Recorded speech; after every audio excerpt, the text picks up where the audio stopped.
அருமை.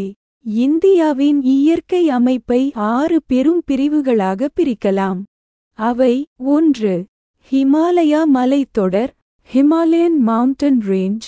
வட இந்தியாவில் பரந்துள்ள இந்த மலைத்தொடர் உலகின் மிக உயரமான மலைகளை கொண்டுள்ளது.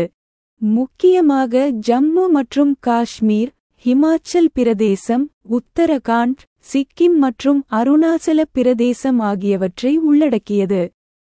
2. இந்தோ கங்கா சமவெளி, இண்டோ கேஞ்செட்டிக் பிளேன்ஸ். இந்தியாவின் மிக முக்கியமான மற்றும் வளமான சமவெளி.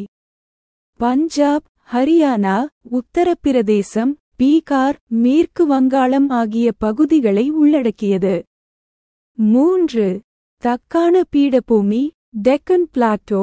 மத்திய மற்றும் தென்னிந்தியாவின் பெரும்பகுதியை உள்ளடக்கியது.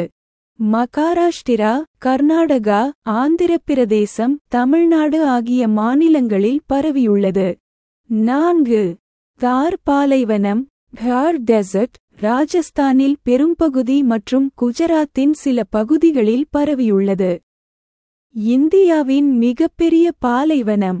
5. தொடர்ச்சி மலைகள், வெஸ்டர்ன் அண்ட் ஈஸ்டர்ன் காட்ஸ். மேற்கு தொடர்ச்சி மலைகள், வெஸ்டர்ன் காட்ஸ், கேரளா, கர்நாடகா, மகாராஷ்டிரா மற்றும் குஜராத் வழியாக கிழக்கே பரவியுள்ளன.